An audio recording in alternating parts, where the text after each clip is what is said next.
आज है 17 नवंबर और हम शुरू करते हैं आज के करंट अफेयर्स। पहला है, अभी पीएम मोदी G20 समिट में गए थे। वहाँ उन्होंने जो दूसरे देश के लीडर्स थे उनको कुछ आर्ट वर्क और ट्रेडिशनल आइटम गिफ्ट किए हैं। ठीक है, वो इंपॉर्टेंट है, एग्जाम पर्पज से अक्सर पूछ लिए जाते हैं। जैसे इसमें पहला है कांगड़ा मिनीचर पेंटिंग। कांगड़ा जो हिमाचल प्रदेश में है, ठीक है। इस पेंटिंग की खास बात ये है कि इसमें डिवोशन को पोर्ट्रे किया जाता है, ठीक है, एज अ लव। इसकी सेंट्रल थीम डिवोशन ही है, ठीक है। इसकी ओरिजिन हुई थी गुलेर, एक हिल स्टेट था, ठीक है, गुलेर में। उसके राजा जो थे, राजा दलीप सिंह, उन्होंने जो कश्मीरी पेंटर्स थे उनको आश्रय दिया था, वहीं से ओरिजिनेट हुई। और महाराजा संसार चंद के टाइम में ये अपने जेनिथ पर पहुंची थी, ठीक है। इसमें नेचुरल कलर्स का यूज़ किया जाता है। फिर है मातानी पचड़ी, ये अहमदाबाद गुजरात से बिलोंग करती है, ठीक है। और ये हैंडमेड टेक्सटाइल्स होते हैं जिनको ऑफरिंग के लिए यूज़ किया जाता है, मतलब इनको मंदिर में दान करने के लिए इस्तेमाल किया जाता है, ठीक है। और इसको वहाँ की एक नोमैडिक ट्राइब है, नोमैडिक कम्युनिटी है वाघरीज, वो बनाते हैं, ठीक है। उसके बाद पिथौरा पेंटिंग, ये छोटा उदयपुर गुजरात में, वहाँ से ओरिजिनेटेड है, ठीक है। इसको राथवा आर्टिसंस जो हैं वो बनाते हैं। और इसमें डॉट का इस्तेमाल किया जाता है बनाने को, ठीक है। इसका बहुत ज़्यादा रिजेम्बलेंस मिलता है जो ऑस्ट्रेलिया में एबॉर्जिन कम्युनिटीज़ हैं, वो जो पेंटिंग्स बनाती हैं डॉट का इस्तेमाल करके, ठीक है, वैसा है कुछ। फिर है पाटन पटोला स्कार्फ। इसको साल्वी फैमिली जो पाटन एरिया में रहती है नॉर्दर्न गुजरात में, ठीक है, वो बनाती हैं। और जो पटोला टर्म है, ये पट्टू शब्द से आया, पट्टू संस्कृत वर्ड है जिसका मतलब है सिल्क फैब्रिक, ठीक है। इसमें कॉम्प्लेक्स मोटिव्स इस्तेमाल किए जाते हैं। खासकर जैसे जो रानी की वाव स्टेप वेल है, ठीक है, उस पे जो डिज़ाइन है उसका इस्तेमाल किया जाता है, वही डिज़ाइन इसमें भी बनाई जाती है। और इसको एक मतलब बॉक्स में देते हैं, लकड़ी का बॉक्स होता है, सतीली बॉक्स कहते हैं उसको, ठीक है। वो अपने आप में एक डेकोरेटिव पीस होता है, लकड़ी का बना होता है और उस पर अच्छी डिज़ाइन होती है, ठीक है। उसके बाद है अगाते बॉल। ये अगाते पत्थर से बनता है, जो कि वहाँ पे राजपीपला और रत्नापुर जो एरिया है वहाँ पे माइनिंग होती है, ठीक है, वहाँ पे मिलता है। और ये इंडस वैली सिविलाइजेशन कहते हैं कि उतनी पुराना इंडस वैली सिविलाइजेशन से चला आ रहा है ये चीज़, ठीक है। खंबत एरिया के जो आर्टिसंस हैं वो इसको बनाते हैं अभी भी। फिर है सिल्वर बॉल। सिल्वर बॉल भी ये गुजरात की है, ठीक है। इसमें प्योर सिल्वर इस्तेमाल किया जाता है। जो सूरत के जो मेटल मेटल स्मिथ्स हैं वो लोग इसको बनाते हैं, ठीक है। और ये बहुत पुरानी टेक्निक है, वहाँ की बहुत पुराना आर्ट है। उसके बाद कनर ब्रास सेट, ये मंडी कुल्लू से है, मंडी कुल्लू हिमाचल प्रदेश में, ठीक है। और ये एक तरह का स्ट्रेट ट्रम्पेट होता है, ब्रास का बना होता है। और 1 मीटर लंबा होता है करीब, ठीक है। और इसको नॉर्मली जो वहाँ के विलेज डीटीज़ होते हैं, जब उनका प्रोसेशन होता है, मतलब उनको कहीं ले जाया जाता है, तब इसका इस्तेमाल किया जाता है, या फिर किसी नेता के आगमन में, ठीक है। उसके बाद किन्नौरी शॉल। किन्नौर ये हिमाचल प्रदेश में है, ठीक है। और ये भी वहाँ की बहुत पुरानी टेक्निक है, वूल मिलिंग और टेक्सटाइल की, वहाँ पे बनते हैं। और इस पर जो है सेंट्रल एशिया और तिब्बत का इन्फ्लुएंस दिखता है इस पर जो डिज़ाइन होती हैं, ठीक है। फिर है डिजिटल शक्ति 4.0। ये नेशनल कमीशन फॉर वुमेन द्वारा चलाया गया कैंपेन है, ठीक है, 2018 में शुरू हुआ था। अभी ये इसका चौथा संस्करण है। इसका उद्देश्य है कि महिलाओं को जागरूक करना और उनको सशक्त बनाना, ताकि वो जो साइबर क्राइम्स होती हैं उसको फाइट कर सकें, और वो अवेयर हो सकें कि किस किस तरह की क्राइम होती हैं और कैसे उनसे निपटा जा सके, ठीक है।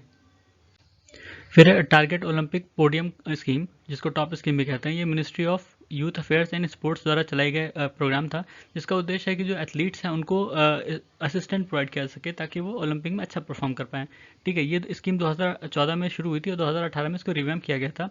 इसी में है मिशन ओलंपिक सेल, जिसके चेयरमैन हैं director general sports authority of India, ठीक है, डीजी शायद इनको कहते हैं।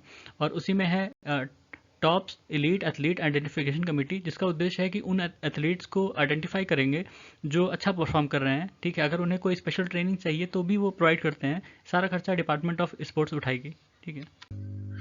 फिर मिनिस्ट्री ऑफ टेक्सटाइल ने नॉर्दर्न इंडिया टेक्सटाइल रिसर्च और इंडियन टेक्निकल टेक्सटाइल एसोसिएशन के साथ मिलकर एक इवेंट ऑर्गेनाइज कराया था, national conclave on technical textile protect, ठीक है। टेक्निकल टेक्सटाइल्स क्या होते हैं? ये किसी खास मकसद के लिए बनाए जाते हैं, ठीक है।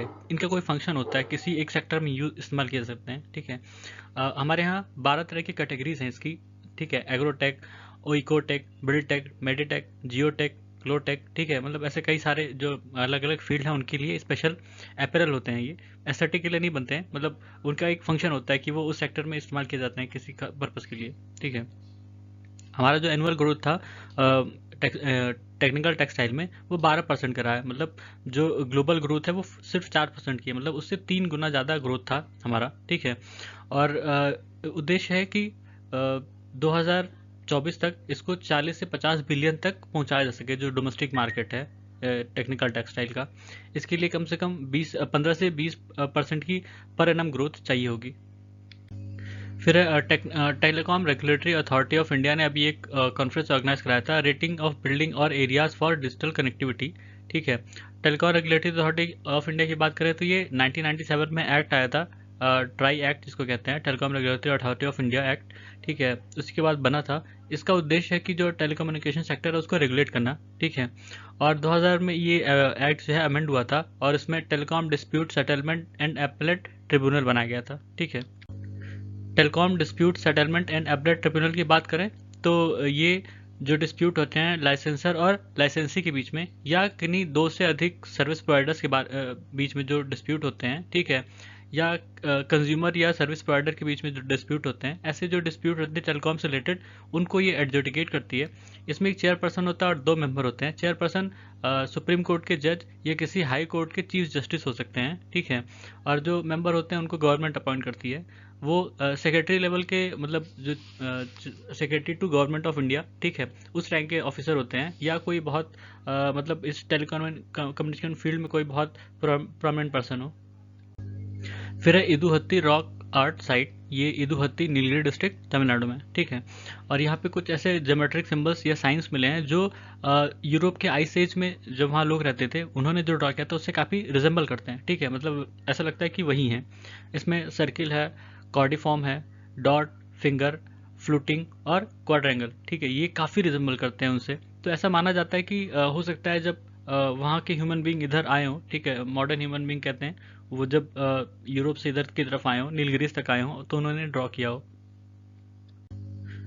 फिर है भारत गौरव ट्रेन स्कीम, ये 2021 में लॉन्च की गई थी। इसका उद्देश्य था कि जो प्राइवेट प्लेयर्स हैं, प्राइवेट, उनको जो भारत गौरव ट्रेन रन करने का मौका दिया जाए। ठीक है, भारत की हेरिटेज, कल्चर और हिस्टोरिकल प्लेस उसको दिखाने के लिए। ठीक है, वो इसको ओन कर सकते हैं उन प्राइवेट ट्रेन्स को, और उसका जो रूट है, उसका जो टैरिफ है, या क्या सर्विस प्रोवाइड करेंगे, वो सब वो डिसाइड कर सकते हैं खुद ही।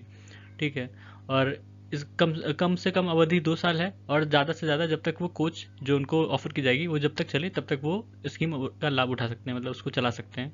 ठीक है, अभी जो ऑफर की जा रही है उसमें जो लिंक हॉफमैन बुश कोचेज हैं वही दी जाएंगी, जिनको ICH मिला था, मतलब इंटीग्रल कोच फैक्ट्री की जो रेक्स थे जो इंडिया बनाती है। ठीक है, वो पहले मिले थे। अब वो चाहे तो शिफ्ट कर सकते हैं इस पे LHB पर।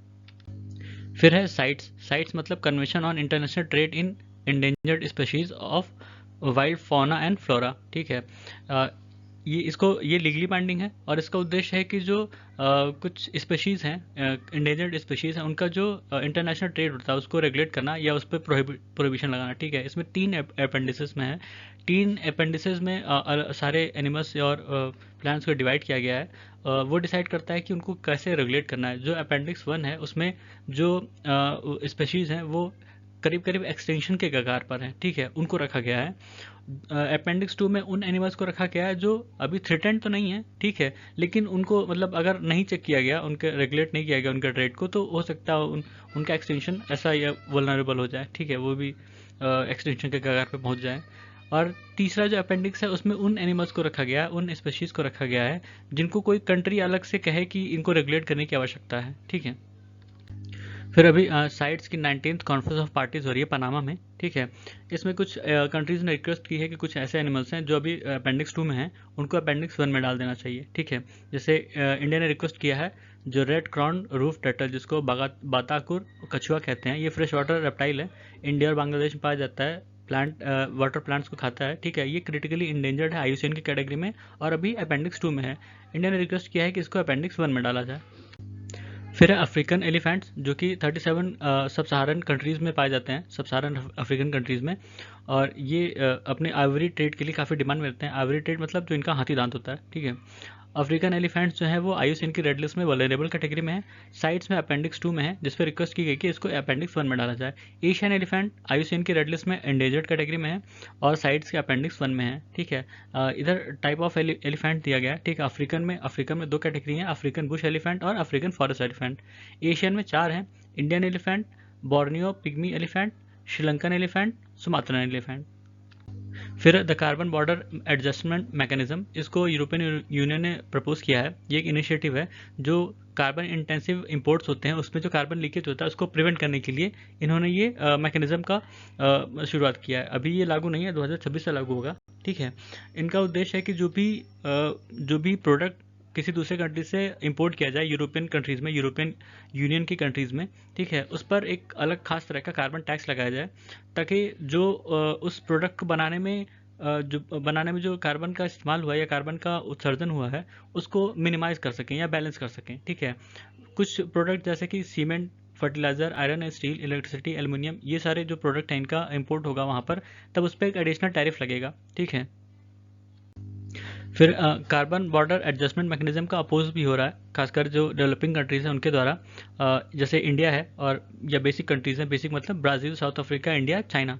ठीक है, ये कंट्रीज़ अपोज कर रही हैं। इनका कहना है कि ये मतलब मार्केट को डिस्टॉर्ट कर सकता है और ट्रस्ट डेफिसिट को कम कर सकता है। ठीक है, क्योंकि इसका इस्तेमाल जो डेवलप्ड कंट्रीज़ हैं वो as a green protectionist measure की तरह अपनी इंडस्ट्रीज़ को बचाने के लिए इस्तेमाल कर सकती हैं। ठीक है, वो जैसे जो इम्पोर्ट आएगा उस पर ज़्यादा टैक्स लगाएंगे तो वहाँ इनके यहाँ इम्पोर्ट थोड़ा कम जाएगा, उससे नुकसान इन कंट्रीज़ को होगा जो एक्सपोर्ट करती हैं इन प्रोडक्ट्स का।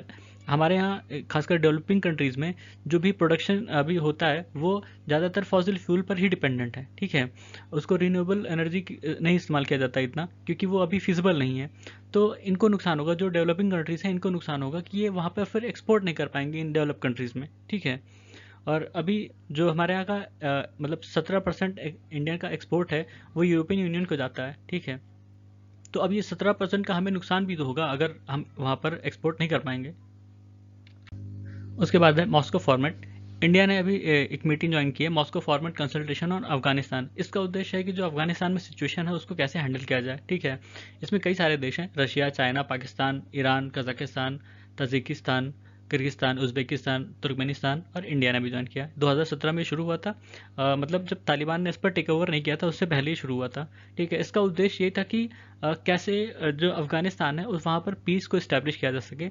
अब सिचुएशन अलग हो गई है, अब वहाँ पर कई ह्यूमैनिटेरियन मेजर्स भी लेने पड़ रहे हैं। इंडिया ने जैसे वहाँ पे वीट का एक्सपोर्ट किया था। ठीक है, और भी काफ़ी चीज़ें जैसे मेडिसिन वगैरह एक्सपोर्ट की गई थी, और अब जो वहाँ की सिचुएशन है अभी और ख़राब हो रही है। ठीक है, तो उसको भी कैसे हैंडल किया जाए उसके लिए ये फॉर्मेट बना था। फिर है आर्टिकल 4 ऑफ नाटो। एक्चुअली भी क्या हुआ कि पोलैंड पर 2 मिसाइल गिरी। पहले ये हुआ कि वो रशिया ने मारी थी, गलती से वहाँ गिरी हैं। फिर अभी पता चला कि नहीं, यूक्रेन की गलती से गया है, यूक्रेन की मिसाइल से वो। ठीक है, ऐसे में क्या एक क्राइसिस आ सकती थी अगर वो रशिया की मिसाइल होती, क्योंकि पोलैंड जो है वो नाटो का मेंबर है, और नाटो का जो चार्टर है उसके हिसाब से अगर किसी भी नाटो कंट्री पर अटैक होता है तो उसके लिए कलेक्टिव डिफेंस मैकेनिज्म है, सारी नाटो कंट्रीज मिलकर उस पर हमला करेंगी। ठीक है, तो अगर रशिया का मिसाइल होता तो ये सिचुएशन बन जाती कि नाटो फिर फेस टू फेस हो जाता रशिया से। ठीक है, तो इनके जो आर्टिकल 4 और 5 हैं वो इसी से रिलेटेड हैं। आर्टिकल 4 में कहा गया है कि कोई भी उनका मेंबर है, नाटो मेंबर है, वो कंसल्टेशन के लिए एक मीटिंग को बुला सकता है। ठीक है, और आर्टिकल 5 में कहा गया है 1 for all and all for 1, मतलब एक के लिए सब, सबके लिए एक। ठीक है, मतलब अगर किसी एक पर हमला होता है तो सब मिलकर उस पर हमला करेंगे, अगर किसी एक पर हमला होगा तो माना जाएगा कि उन सभी नाटो कंट्रीज पर हमला हुआ है। ठीक है, तो ये था आज हमारे करंट अफेयर्स। सुनने के लिए धन्यवाद।